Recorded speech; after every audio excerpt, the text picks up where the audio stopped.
No platform for racism, no platform for homophobia. This is our borough, fuck off. Little fascist. Yeah, fascist. Shame on you. You little Shame on you. Shame on you. No platform Shame for on you. Shame on you. Disgusting. Look at me, white man. It's easy to say that. You better go. No. You better Stop. go. You here. Go away. Go away. Go away. Go away. Go. So right now I'm joined by Lucy Brown, who actually shot that video you've just seen, and she was right there in the middle of it. And as a result of that, and a result of her publishing that video, Antifa started a gigantic campaign against her to try and stop what she was doing, to try to stifle all the work that you were doing. And obviously he was on the same end of this abuse. So obviously from the perspective of someone who knows him and from the perspective of someone who was there, what can you tell us about what happened that day? Okay, well, what happened was it was a kind of a chain of events where someone had this interaction with the gallery owner, a woman, published a private conversation online. One thing led to another.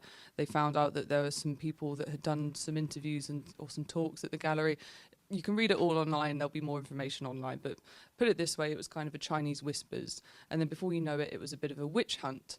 And it was then a fascist gallery. People were saying it was a fascist gallery because they have like alt-right artists and speakers and people they're affiliated with. And they're not really afraid to kind of host controversial views and topics. So basically, it's this thing that I've seen happening all over the place, which obviously I was watching what was happening in America with Antifa. So they were on my radar, and I was scared that we were going to have the same problems over here in the UK. So when I noticed that they were going to protest this gallery, I just made a mental note just to go down there and just film and see what happened, because I was quite shocked that Antifa were even in the UK, to be honest with you. Well, you know the guy that this happened to. What happened to him after all of this? Yeah, so we've now spoken, but what happened was Antifa actually targeted him over in Germany, where he lives, and they're a bit more scary over there. They like to throw rocks at people, and ironically, Jewish people they've attacked. Like, there was a guy that was outside, I think, trying to film, and they were throwing rocks out the window at him. And the protester that you saw in the video was also Jewish, which confused them a bit. But yeah, so basically they've been just sort of sending him online kind of abuse. It's the same people that are kind of contacting me. There's rape threats, death threats.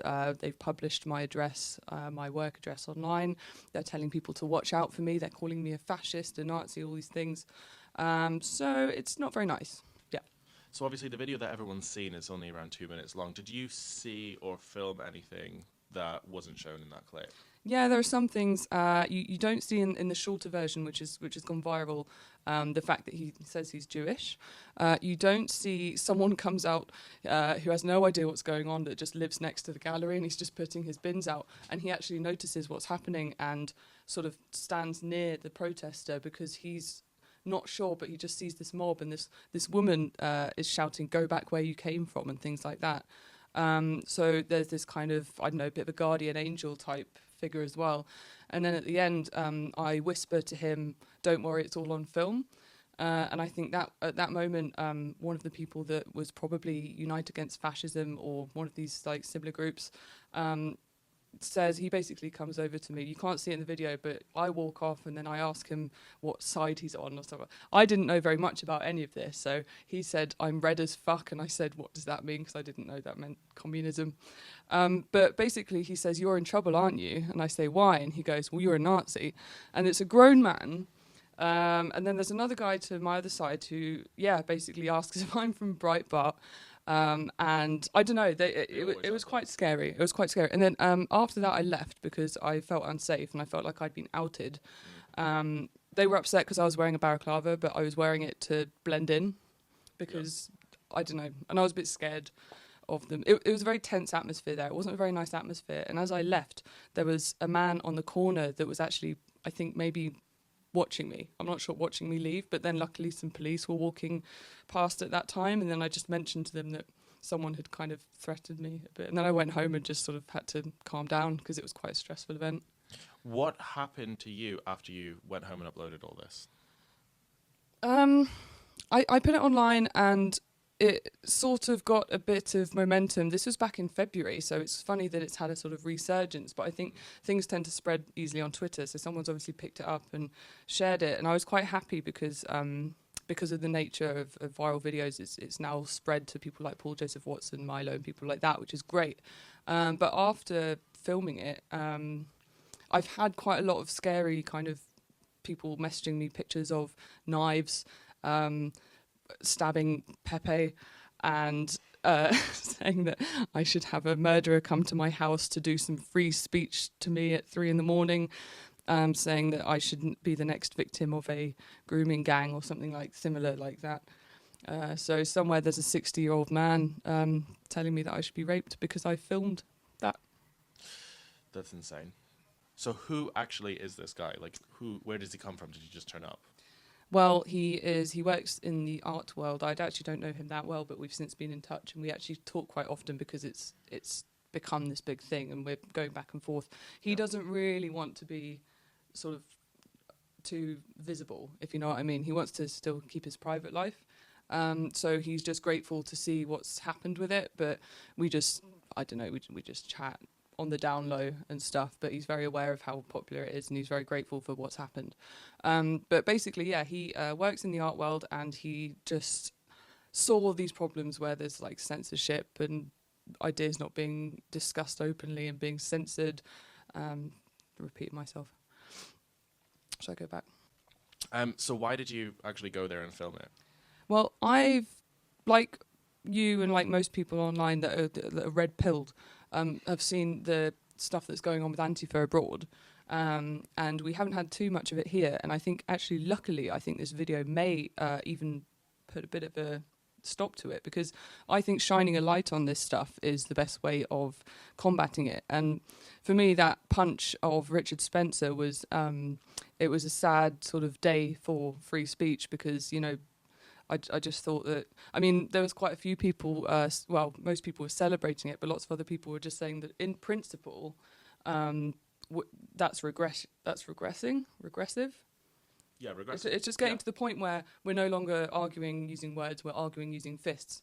And after that, it's going to be stones. And, you know, it's just going to be like a blasphemy thing. And then, you know, we're just going to go down into this kind of degeneracy. And I just think, like, if you don't like someone, talk to them. And it's, I don't know, it's just made me a bit sick. And obviously, it being an art gallery, I thought, Christ, they're going for the art now. What next? They're going to be, you know, obviously, we've just seen a statue that's got torn down in America.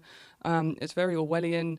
And I just thought, like, I'm just going to go and I'm just going to, I don't know, do something. I had absolutely no idea. I just thought I'm just going to go there with a camera. Yeah. So as we all know, you were actually involved in groups like that, and you were actually one of those people, basically, not so long ago. How does it feel being back in those same situations, but from the other side? I'm sad.